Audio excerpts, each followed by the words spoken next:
Hello and welcome to episode 300 of Something Positive for Positive People. I'm your host, Courtney Brame. I'm the executive director and founder of Something Positive for Positive People, which is a 501c3 nonprofit organization that is the leading sexual health communications resource for people navigating herpes stigma. Ultimately, what I do is I teach people how to talk about their sexual health with their partners.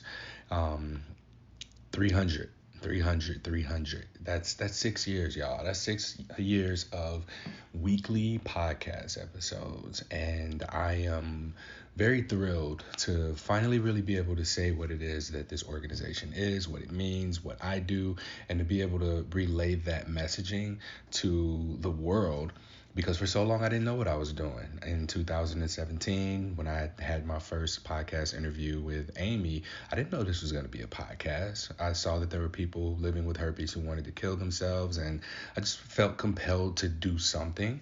And that something was to just talk to people who have herpes and are living with it, to see how they're living with it, just to give people a little bit of a roadmap for how to navigate their diagnosis on their own. And over time, that developed into a nonprofit organization. I was raising money to pay for people to get therapy for a while, and really tried to find my place in the space of herpes education advocacy, if you will.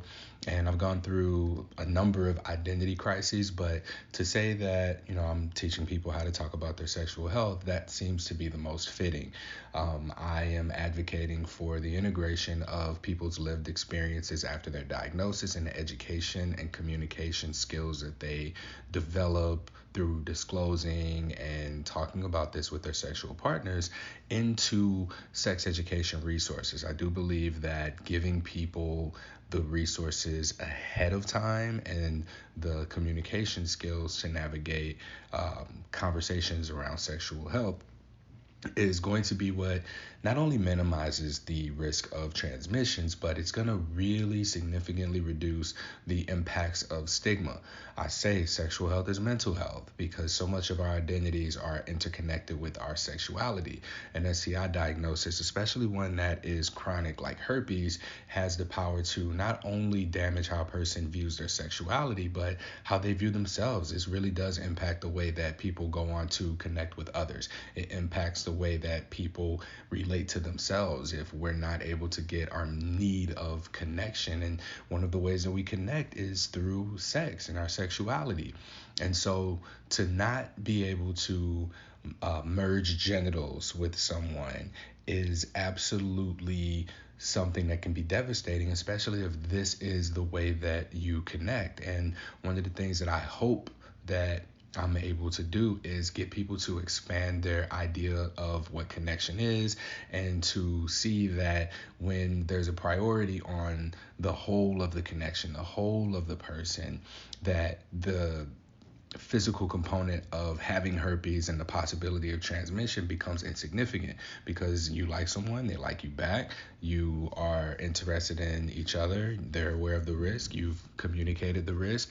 There's no reason you shouldn't be able to move forward. And I think that there's a lot more self-limitations that we put on ourselves than what the other person would put on us. I don't think anybody can really inhibit us as people who are sexually active, who are pursuing sex, because, if it wasn't herpes and we still got rejected, I don't think that the impact of being too short or being less attractive or not making enough money or being a little bit bigger or too small or too dark or too light or just ignorant or not compatible, we don't look at those things with near the amount of intensity as we do our herpes status. And we have way less control over whether or not we get herpes than we do any of those other things.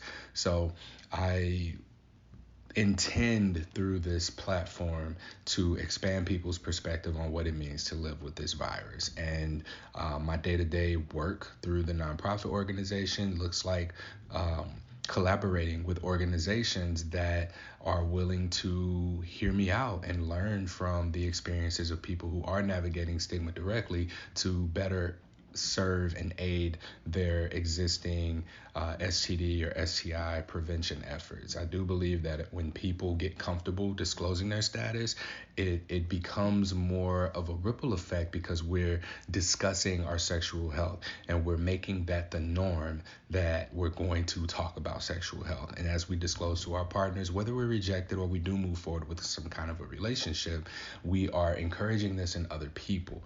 And unfortunately, we are the pioneers of this. And while that may be the case, it feels like a lot of burden is on us to initiate these conversations, but that's just unfortunately the reality of it.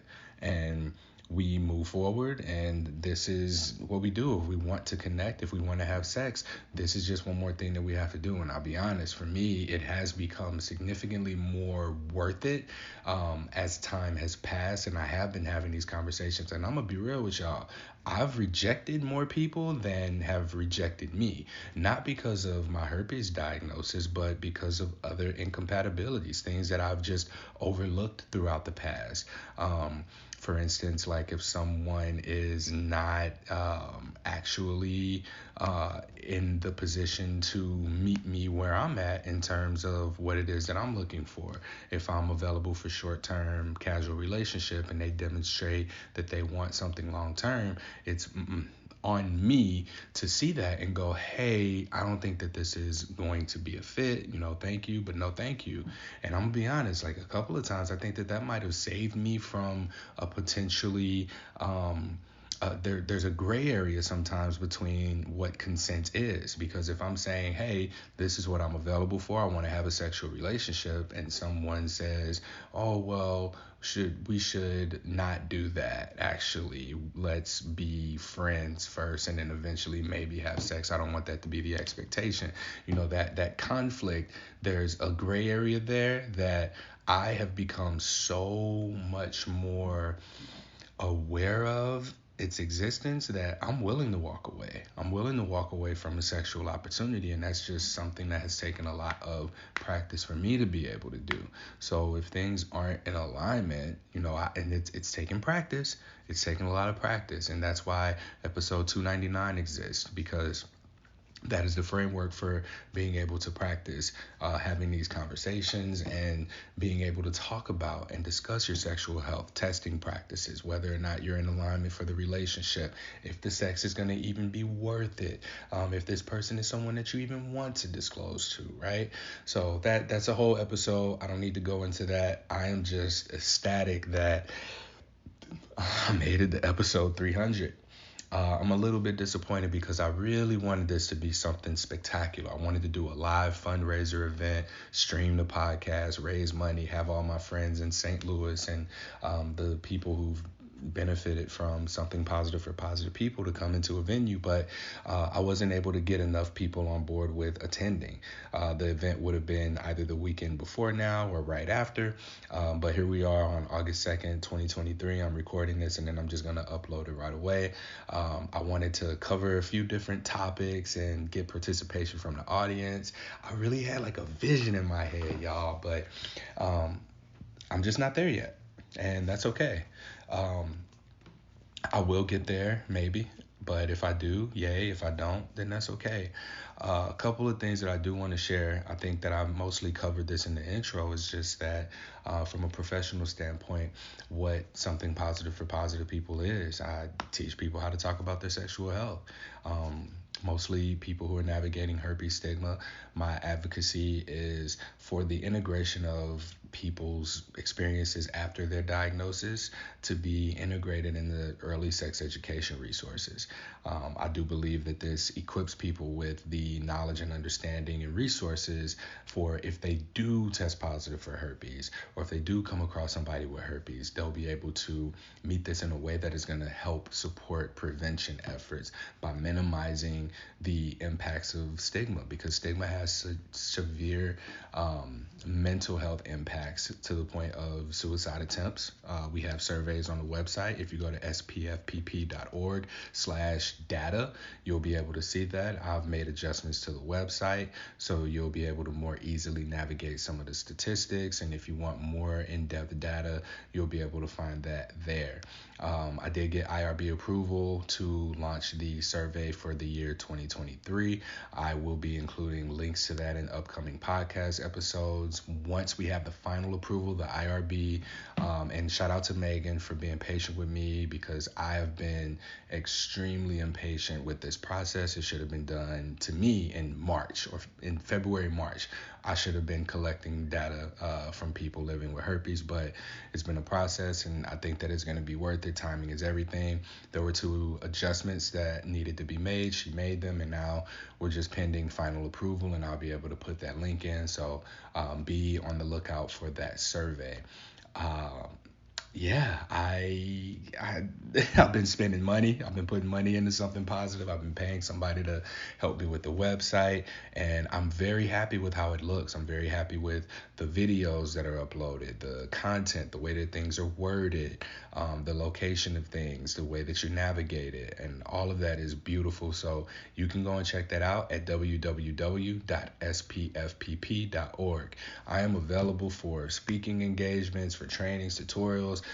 If you want to talk about herpes stigma, I can speak about this from so many different angles, and also the importance of these experiences and how they influence early sex education from the perspective of safety and harm reduction. I think that consent abiding, boundary setting, and honoring youth who are able to identify abuse of relationships as well as healthy relationships, and understand how to seek support and where to go if they need it. When these people have these frameworks that have nothing to do with sex, that the people who, after their herpes diagnosis, had to go on and learn and familiarize themselves with, if youth has this framework to apply non-sexually to their platonic relationships and their peers, when they do become sexually active adults, they will be consent abiding, boundary honoring, and setting, healthy relationship having, support seeking in the event of a consent violation adults. That's a bigger picture of what this is. So yeah, I speak on these things, and my concept of STI minimization really incorporates the mental health component of what it means to be involved, what it means to be involved. Wow. The mental health components of STI stigma, because they're just not covered. And I don't think that we're including the proper organizations in these conversations. Yeah, people with herpes get on social media, they say I have herpes, and then people seek support from them and they share their stories, but it's not enough. It's not enough to exclusively engage with the herpes community, because I'll be honest, most of the herpes community doesn't want to get involved. Like, a lot of people do hide. A lot of people, are comfortable with just dating people with herpes. They find their support groups, their communities, they socialize within them and network within them. And these are the people who are in their dating pool. I want to get people out of that. I really, over the past couple of weeks, have found what my sense of purpose is, and I've identified my intention. I've not been intentional for so long running this organization. I've just been doing things as they've come along, and I've been very impressionable. A lot of people have said, things that they see wrong or what they need, and that's important, but also I have to hold true to what I need. And I realized over this weekend, I had a dream. I guess I'll just go ahead and shift into the personal side of this, because I was very much trying to decide if this needed to be exclusively personal, or if it needed to also be, or if it needed to just be professional.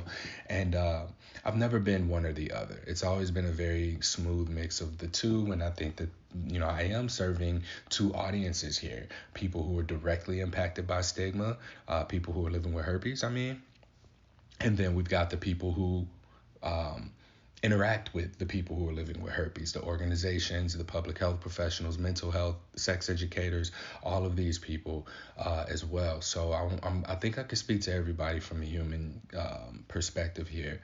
I had a dream, and in this dream, This came after me being sober for a month. I've not had any alcohol for the month of July, and this wasn't a challenging thing for me really. I think the hardest part was being around people who were like, "Hey, why aren't you drinking?" or "Would you like a drink? Are you having fun?"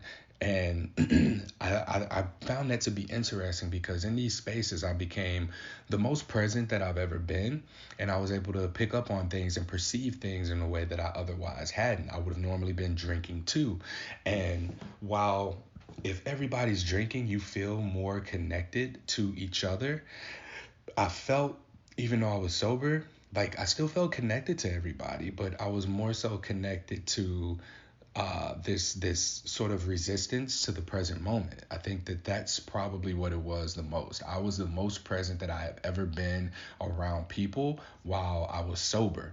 So not drinking and I'm there, I can hear music, I hear conversations, I can see body language a little bit more, nonverbals. I see who doesn't want to be talked to and who is talking to someone and might be a little bit insecure about it, or I'm very much reading the situations, and that constant perception of the world around me being sober, it can be intense. It really can. And when I was in this state, multiple times actually, what I realized coming out of it was that it was overwhelming from the receiving end. Like I'm receiving everybody else's insecurities, their confidence, their nervousness, their escapism, or what they're escaping from. Like I'm picking up on all of this and their intentions.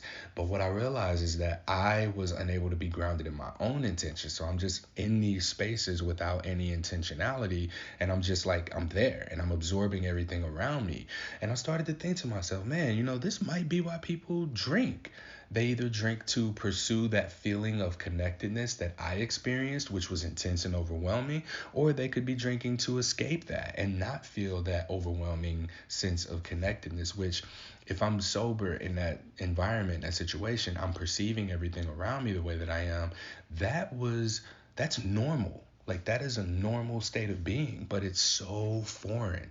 And it's like you have to practice that and condition yourself to get more comfortable with it and understand, oh, what I'm feeling right now, that's not mine.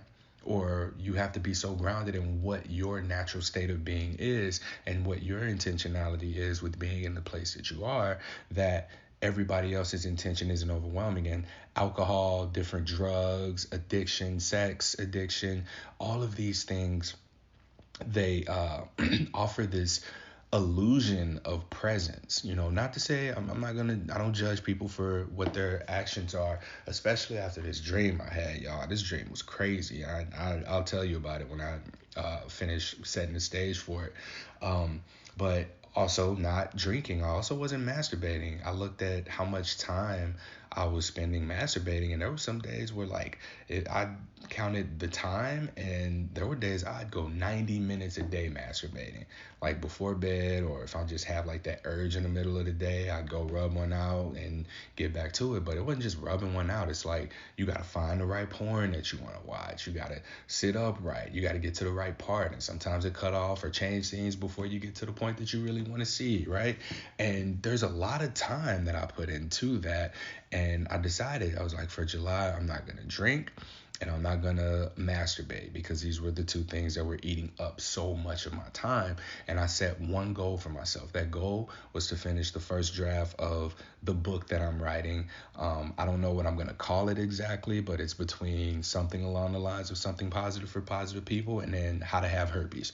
I think how to have herpes is like a really easy way of it's an easy title. It's very easy, straight to the point, but it's essentially taking the 300 plus podcast episodes in existence right now and taking the most valuable lessons from them and compiling it into a book that can be purchased, a book that will be purchased. This ain't gonna be free. The podcast free, so you can listen to 300 something podcast episodes. You can pay whatever the price gonna be for this book. I'm working with someone now. I sent it off for editing. She's gonna go through it. I know that there's a couple of things that are missing. I need to speak to a couple of points. I forget what they were. I wrote them down. and sent them to her. But yeah, there's a couple of more points that I need to speak to. But I was able to finish a whole book, y'all. Not beat my dick for 30 days and not drinking alcohol and being hungover or going out and, like spending that time being out super duper late. I was able to get a book done. And I want to shout out my yoga teacher, who I got my yoga teacher certification from, Elle, for trusting me to house sit for her because I didn't have to pay rent for 3 months. And I was able to really just lock in and focus, especially over the last 31 days, and get this book done. And so it's done. It's ready for editing. I don't know when it'll be published, so I don't want to really offer any like, oh, expected by this time, because I really am unfamiliar with the process of what that looks like.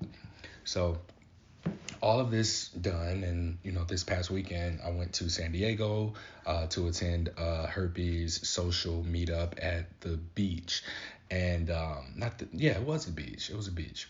And so I go and I socialize with people, I meet people, and I connected with the admins. And one of the issues that I've had over time has been I can't share my podcast and my survey data in these groups. So meeting them, talking to them, and letting them know what I do and everything, they were very much on board with me directly sharing my podcast, sharing these resources, and most importantly, sharing the upcoming survey. So I'm getting back in the herpes support groups so that I can further advance my work directly in the community. I know a lot of people who are in the groups, they might not necessarily vibe with it because it's not what they're in the groups for necessarily. The groups can offer a form of escapism and just kind of like being drunk or drinking, that pursuit of sameness and community can also be a distraction from presence, or it can be it can offer the illusion of connectedness, the illusion of presence, right? So I don't want to like shame anybody for that. I understand that it's this or that, or it can be both. So going to the dream that I dreamt that I was in fact like connected to everything, everybody. And this dream felt so real to me, y'all. And the way that I felt was I felt this peak sense of connectedness, right? I felt just present. It was the most joyous, joyful feeling. I don't even think I was in a body. Like I saw like macaroni kind of folding in on itself, like the star shaped spiral macaroni and cheese or whatever. It just kept like folding in and on itself repeatedly. This was one of the images that I can recall from the dream that I was having. And as it folded in on itself, like there was just this feeling that everything was part of this. And in addition to that, like I was just feeling this sense of bliss and just pleasure and connectedness. I was just like, yeah, this is oneness. And then as soon as the thought crept in of, oh my God, what am I gonna have to do to get this feeling again? I just became miserable. I felt whatever the opposite of that was. And it just felt like my soul was tearing apart. Like I didn't feel pain. My body wasn't hurting. I wasn't necessarily sad. This was a different kind of emotion. And I could like see emotions in this dream. And my soul was just like, it was shredding, like tearing apart, like being torn, literally. And I saw that and I just was crying, y'all. Like I was crying, and I don't even know I was crying. It ain't like I was in a body in this dream I was having. But as I was like tearing, like I heard myself. I was saying like, yo, this is what everybody is experiencing. This is what suffering is. This is what it means to live. This is what life is. That soul tearingness. I mentioned like absorbing everything from everybody else, and how when I was sober, I was able to feel connected and like empathize with everybody around me. And if that is the collective of what everybody is experiencing in life, like that was a demonstration of you don't know what people are going through.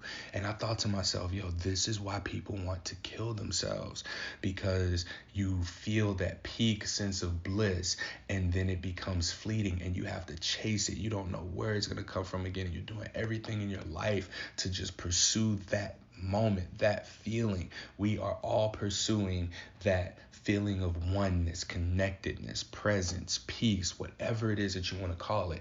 And the pursuit of that is what suffering is. This is what I came away from with that dream that I was having. You know, we have up, down.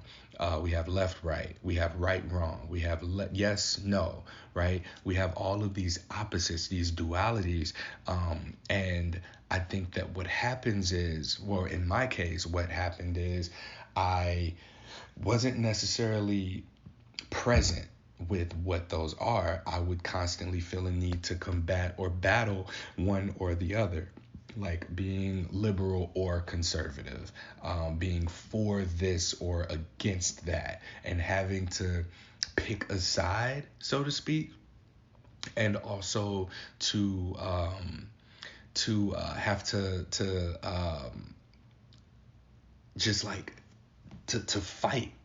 You know, it was fighting presence, or to tolerate, you know, to be and exist in the reality that we live in.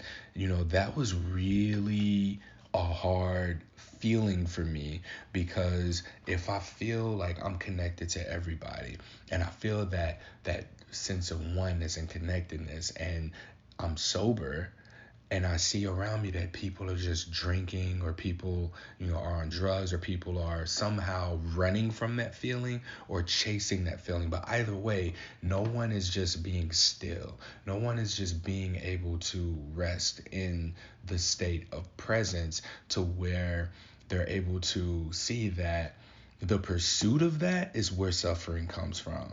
We are present beings. We are connected. We are in this moment experiencing peace, and that everything is all right. But we often escape the present moment in pursuit of the present moment, in pursuit of presence, in pursuit of being connected to.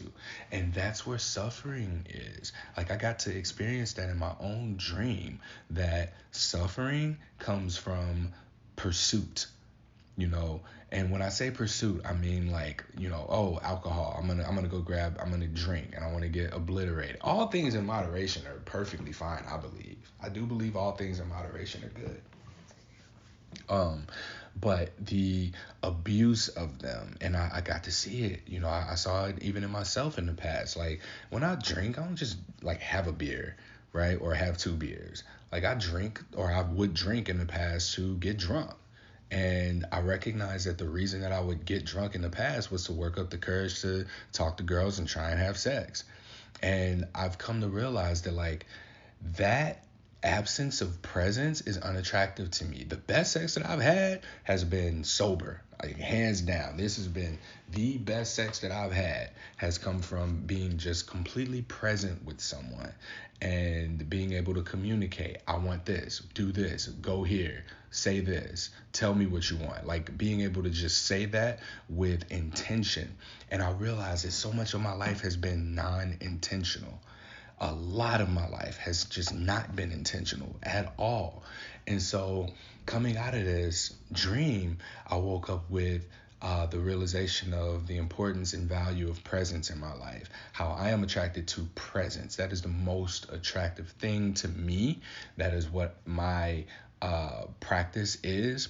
And I also don't want for anything anymore. It's a matter of choose. I choose to remove the word want from my vocabulary and say I choose with intention, because with that deliberate intention, I find myself in the direction that I'm supposed to be going.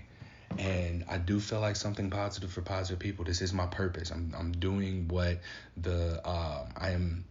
I am in my purpose, and I'm present with that now because I've tried to run from it.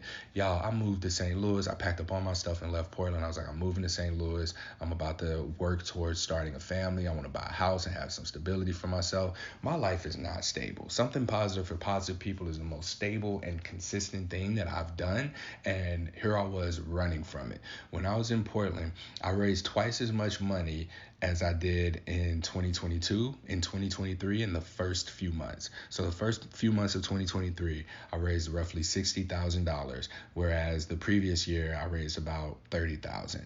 And I got to that point and I was just like, oh my God, like I'm 34 years old, I'm about to be 35. I live in somebody's attic. I work at a part-time job. I need to be making a lot more money. How am I supposed to find a partner? How am I supposed to support a family? And this is where I'm at. This is what I'm doing. And so I packed up and I left and I moved to St. Louis thinking that this was going to be where I planted roots, where I found the love of my life, where I started to develop a relationship and plant my roots in my career. And that's not how it works. That's not that's not what I want. And I found myself in a place of making a choice out of the absence of choice because I can't choose the life that I want, and that was how I felt. I felt like I couldn't choose the life that I want, so I had to take the life that I could get. So up and leaving Portland and being ready to pour my savings into creating some stability for myself, that was what I thought I needed to do.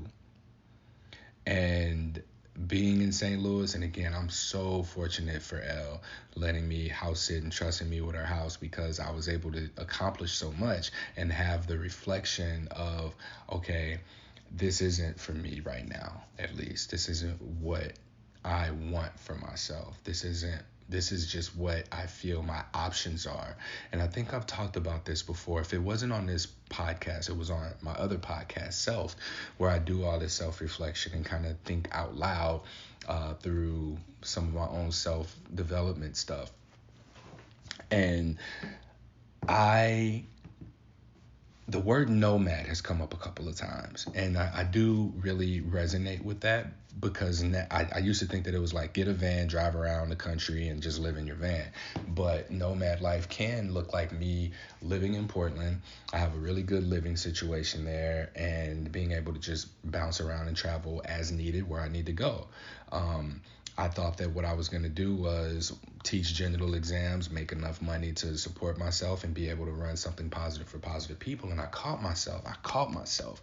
And I'm glad I caught it early because that's what I was doing. And I'm justifying, being able to continue to run something positive as I do now by being able to put more hours into making money to be able to support myself so that I don't have to ask for much through something positive. But the reality is for something positive to grow, I have to grow that and not take away time from it by investing more time into the things that are making me enough money and a part-time salary to be able to just get by to the next month.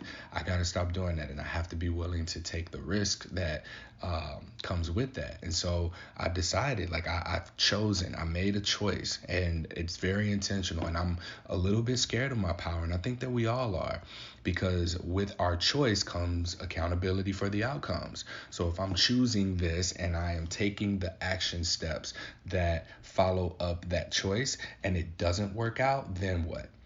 And it took for me to continue to read. There's a couple of books I've been reading. I've been listening to a lot less music. I've been listening to less podcasts, and I've been listening to my books, Psycho-Cybernetics, Letting Go by David R. Hawkins. And I've downloaded a few more of David R. Hawkins' books just to get the information in different wordings and contexts. But I forget who said this, but it's not that we make, it was Psycho-Cybernetics, Dr. Maxwell Maltz who said this. He said, we don't make right decisions. We make decisions and then we make them right.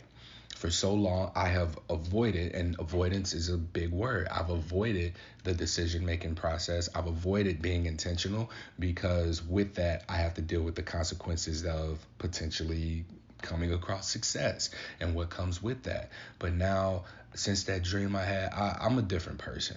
I'm a very different person since that dream I had. This was what, Saturday night going into Sunday morning.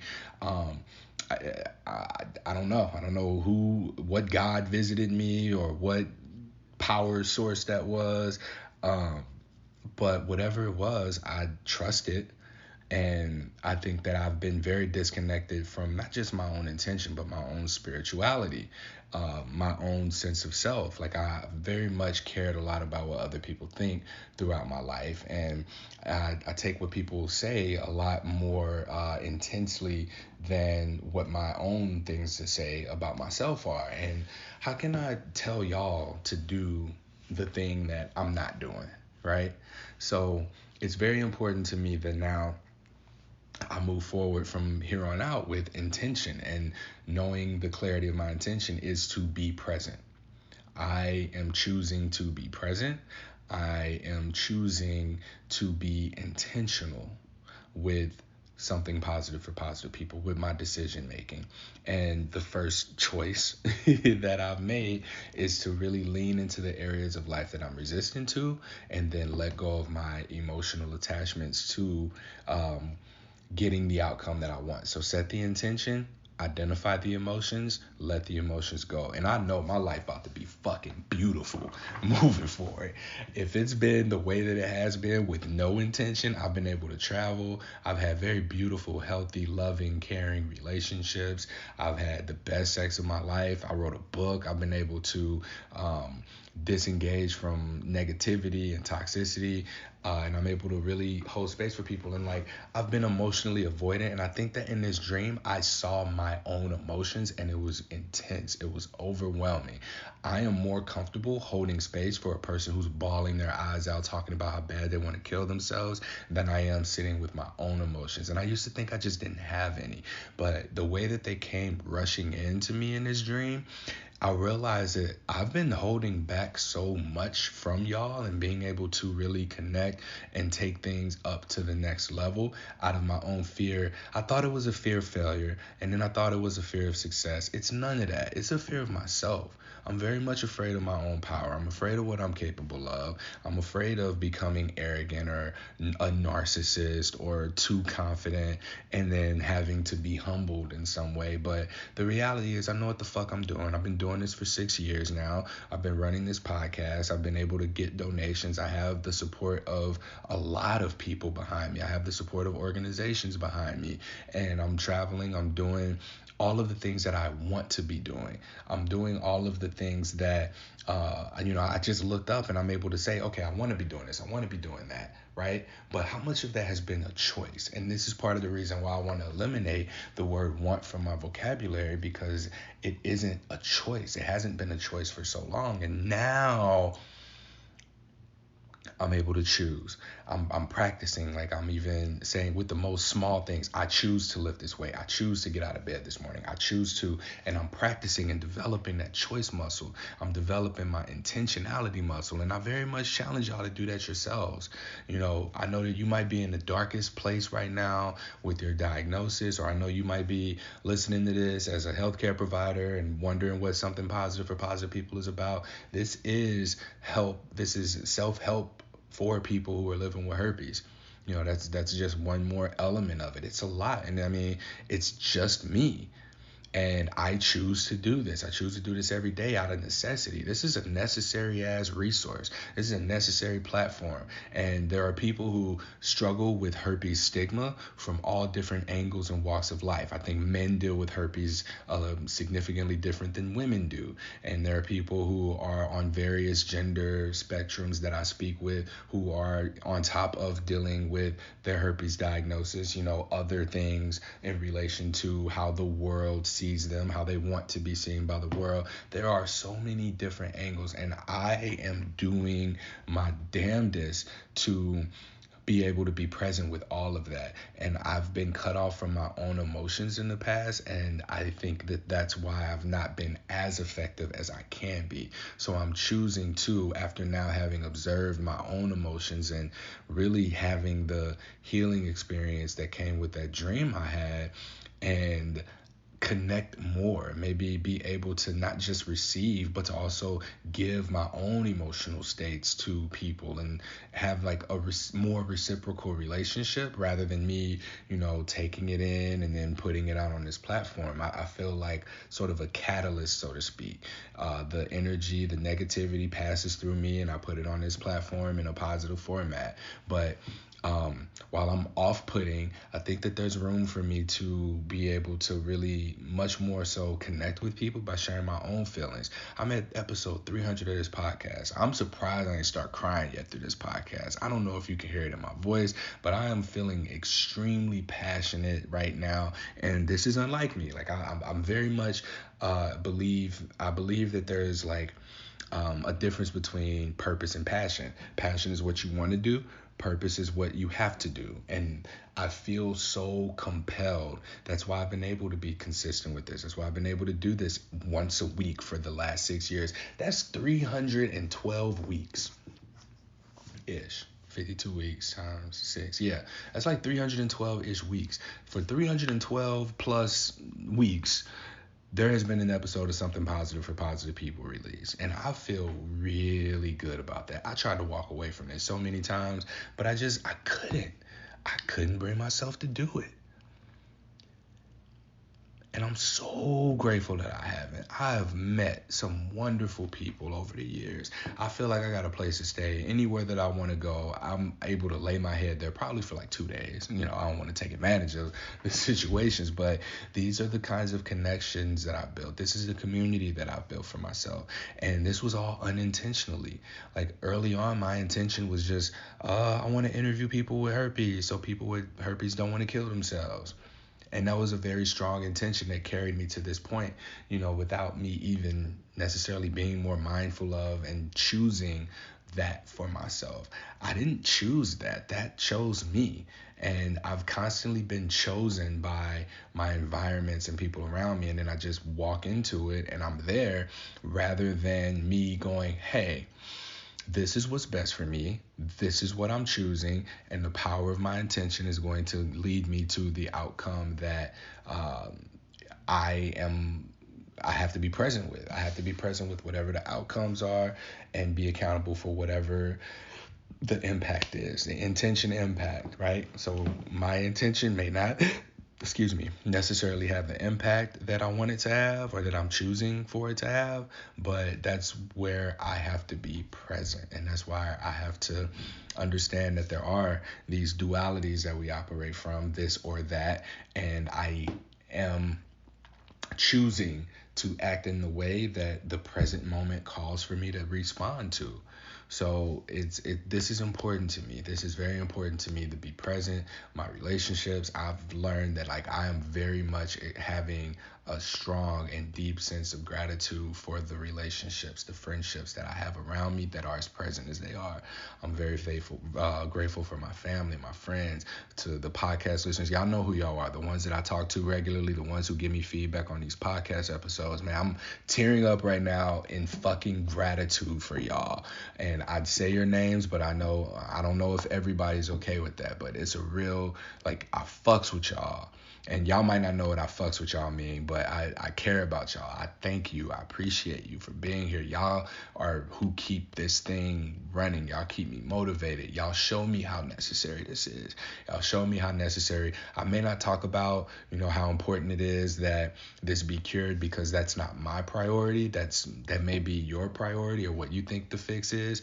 But I promise you, there will be glimpses, there will be moments where a cure is going to become fucking irrelevant in your life because of the connections that you are going to build through taking the time to do what's happening in these podcast episodes, do what you'll read when the book comes out, and do the self-reflection necessary to get to a place where, you know what? If there is a cure, cool, but I'm not attached to the outcome because I'm going to still live my life. Yeah, it may make dating a little more challenging. This may be a little uncomfortable periodically, but at the end of the day, I have everything else in my life, and I am going to choose how I want to respond to this. So that's what I choose for y'all. I choose for y'all to be able to feel empowered by your own ability to make the choice. Herpes took away your ability to choose, and now I'm really banking on myself and the community of people who've come here and shared their stories, their experiences, to have re-energized you with your own power of choice. And I want you to practice that. I can't say I choose that, but I'm eliminating the word want from my vocabulary, but this is what I want for y'all. I hope, I can say hope. No, I said I was going to eliminate hope from my vocabulary. And now I'm about to contradict myself so much. Here's what y'all need to do. And then I say I don't want to tell people what to do, but please practice choosing, even if it's just in little baby things. Every chance you get, consciously choose the next action that you're going to take. Say, I choose to put my shoes on. Say, I choose to get up and go to work today. Start doing that, and you will start to see that those bigger decisions that you make, they're going to have more intention behind them. The intention behind them is going to lead to you being able to be more present. And the more present that you are, that's going to lead to more of the desired outcomes that you have. And then we can get a little deeper into this with the whole letting go process and all of that. But I don't know if y'all ready for that yet. But I got to tell y'all, like, the motivation that I feel now. 300. This is the 300th numerical podcast episode weekly for the last 6 years. I done lost jobs. I done quit jobs in shorter times than this. So for me, this is the longest thing that I've done aside from play football. And it's meaningful to me. I ain't gonna sit up here and say I'm passionate about it. I have brief moments of passion and excitement, excitement, joy, pleasure, moments of that that come through, and I'm present with those when they come. But this is necessary. So many people have come into this space and claim to want to help people and do something in regards to stigma, and they've come and they've gone. They've just disappeared. They might have settled into what it is that they needed. They might have just needed to come say a few things and offer some support to people, and then get overwhelmed and dip up out of here. But that's not what I'm doing. Like, this is a necessity to me. If I don't do this, I don't know what will happen to me. And when the mission is complete, whatever that looks like, I'll be able to rest easy and move on to the next thing, whatever that may look like. So the way people getting diagnosed and the obstacles that I have, like even with positive singles does not let me talk about my work. They don't let me offer the kind of support that I offer. They are a huge resistance, and they are also the largest platform for people who are navigating herpes stigma. And that's one of the barriers that I have, aside from having my posts removed from support groups in the past for self-promotion, which I'm so grateful that after meeting with the San Diego support group that I'm able to share something positive for positive people resources in that group. So I'm very grateful for that. But in addition to that, I'm choosing to put myself back into these spaces for the sake of advancing the progression of something positive for positive people. I'm doing everything that I know needs to be done, all of the things that I've also been resistant to. So the resistance, I've been, again, that dream was powerful for me. I woke up different. I woke up with intention. I woke up with clarity. I woke up with an understanding of who I am. And I remember, I think that we're all on the pathway of remembering what our power is. And that power is the perception of others, connectedness, that sense of oneness, connection to the source, whatever that is, connection to our environment. And for so long, like, I've been distracting myself by chasing what was the illusion of that sense of presence and oneness and connectedness. I've been doing that. So I'm very much leaning into this not drinking thing anymore. I might even be leaning into this not masturbating thing. I don't know how much longer necessarily, but I know that I don't want to watch other people's porn anymore. I make my own. But I don't have any desire to do that. And I recognize that I have it seems like the things that were taking my presence away from me, I have now. I have that back in me. And that is where my power is. My power is not in the pursuit of the things that offer the sensation of what presence is, but to recognize that I am present and to be in that state of presence and always offer myself a choice. I choose this. I choose that. I choose. And just, I was listening to, I'm going to just share this real quick.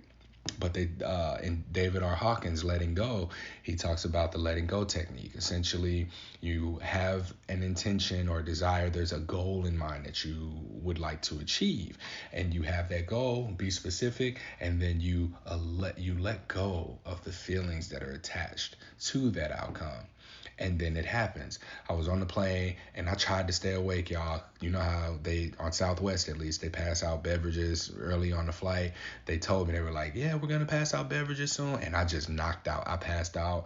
I woke up and I was like, dang, I looked over, the girl next to me was, she already had her cup. And I just sat there and I was like, man, I really want some orange juice. I thought, and I was like, oh, well, we'll land soon.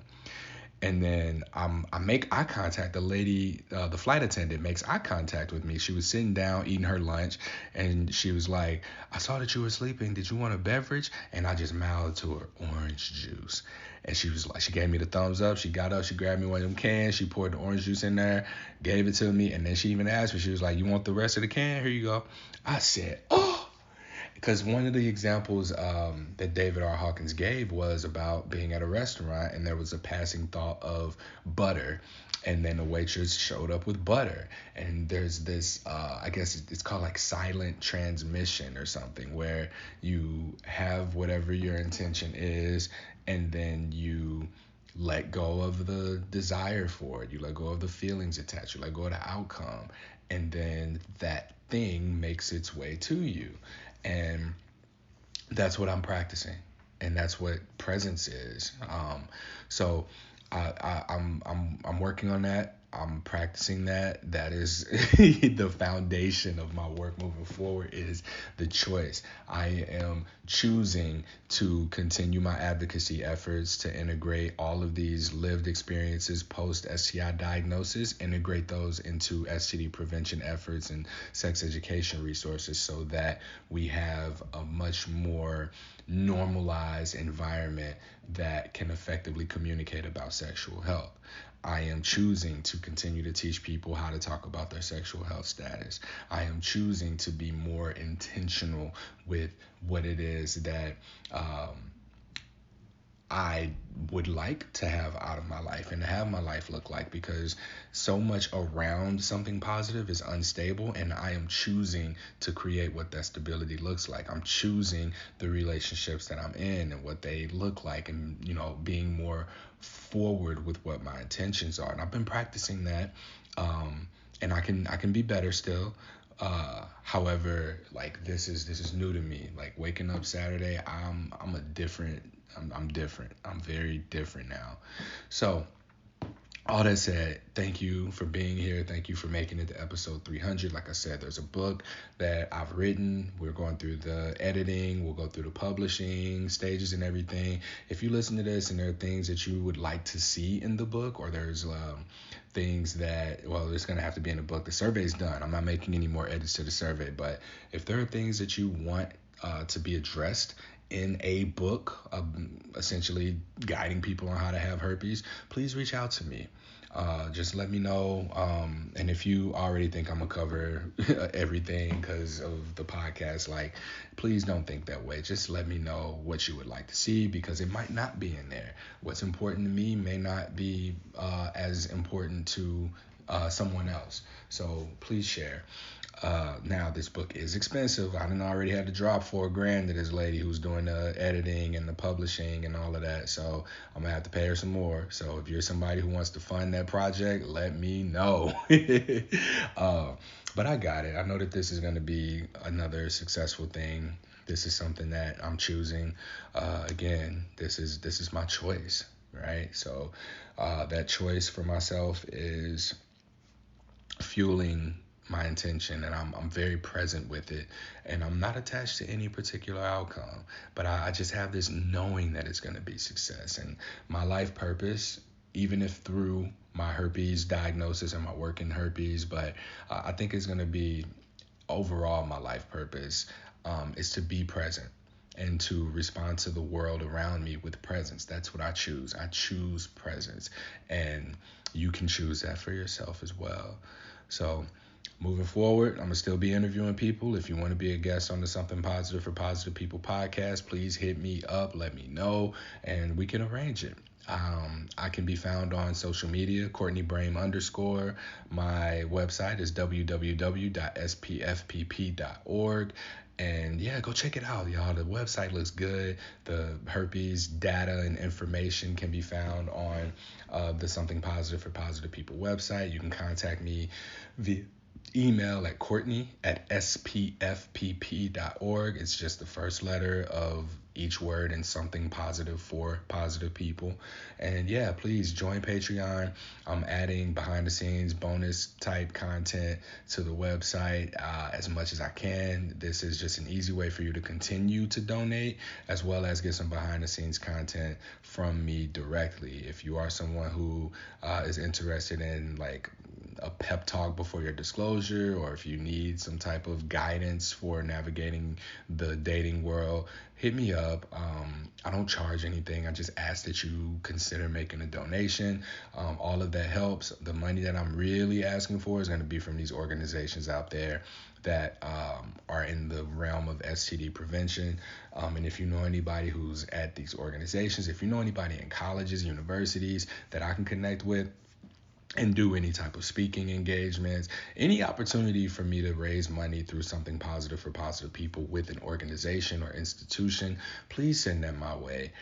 That is one of the things that's really been able to keep me afloat here, is being able to give these talks at these youth-based sexuality, sex education organizations, training healthcare professionals and departments of public health on how to talk to patients about herpes, conferences where I get to speak about sexual health and mental health, schools, universities, whatever. So please, just if you have any of these connections, hit me up, let me know. And yeah, be on the lookout for that 2023 herpes survey. This is the survey by people with herpes, from people with herpes, for people with herpes. All right. And yeah, that's it. Catch you on the next one, y'all. Thank you for celebrating episode 300 with me. This really is a big deal. Thank you.